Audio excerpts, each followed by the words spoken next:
Hello there, this is James Oscroft, the year 1978, and if you were paying attention to my previous video links down the underbar, in which I explained how, by redefining racism as being entirely and solely a matter of malice, we have successfully repackaged white supremacy as equality, then you probably noticed that regardless of whether it's deliberate or even conscious or not, all other forms of bigotry and discrimination have been repackaged in exactly the same manner, insisting, for example, that if we don't actively hate and despise all women everywhere simply because they don't have a Y chromosome, then it can't possibly be misogyny. That on the contrary, it's feminists who are being misandric by defying the natural order and so on and so forth. And if you weren't paying attention,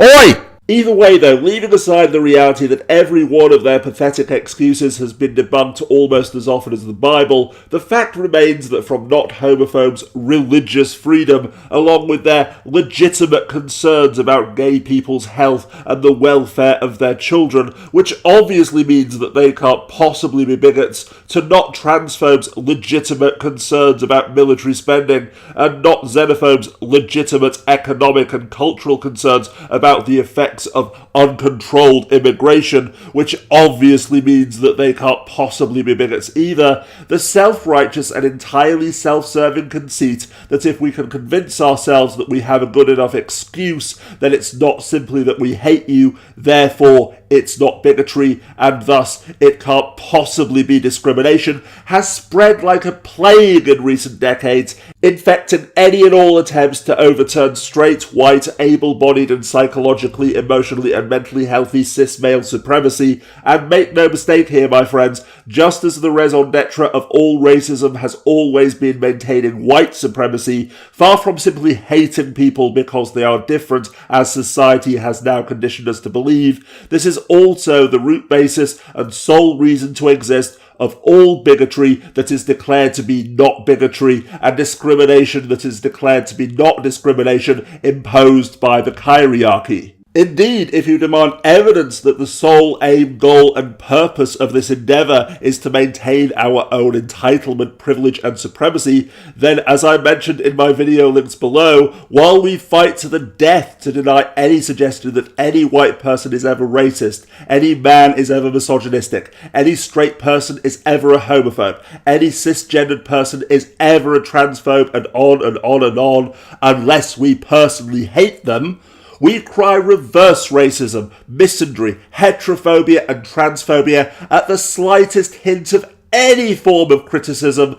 condemning any and all movements which seek to alter the status quo as supremacist hate groups, all the while remaining blissfully, willfully and self-righteously ignorant of the possibility that perhaps the fact that we have the power and the freedom to not only define equality, bigotry, oppression and discrimination at whim, but also to simply declare who is a bigot driven entirely by hatred and who has a good reason simply to make ourselves feel better, is the problem. But if we can convince ourselves that we have a good enough reason to discriminate against them,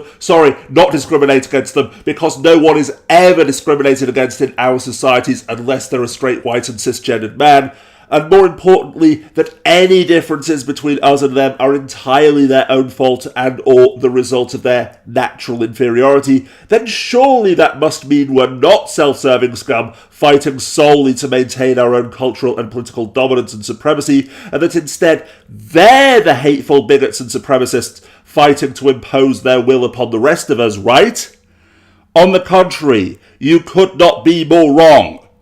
Going back to the example of not misogyny that I mentioned earlier, all of your pseudoscientific bullshit attempts to console women by insisting that they exert power in other ways, i.e. entirely through manipulating men, and claims that evil feminazis are stripping men of our rights, ultimately boil down to the decree that men are dominant because we are superior, full stop. that this is the natural order. Equality is men being in charge and women looking pretty, serving men and having the babies, because that is, insert rationalization here, and thus any attempt to alter or abolish this natural order is automatically female supremacy, with women and the state,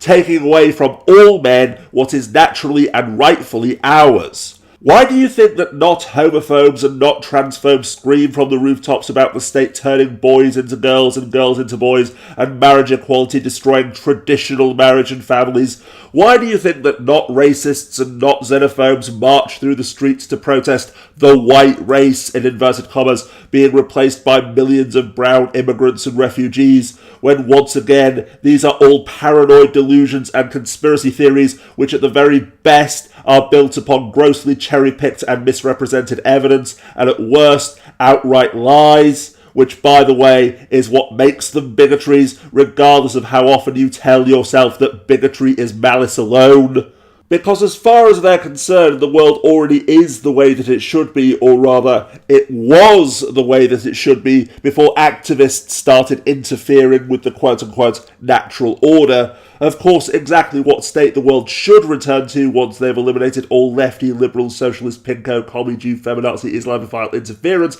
is a matter of personal opinion, but in the end, though, that is the entire sodding point. The disgustingly arrogant and self-serving conceit that what makes them feel comfortable, the way that they feel the world should be, is the way that the world should be, always and forevermore. And because to them, that is the natural order, the balance that brings harmony and thus equality by their definition to the world, that anyone who says otherwise is automatically a bigoted supremacist working to strip the rest of us of our freedoms and our rights.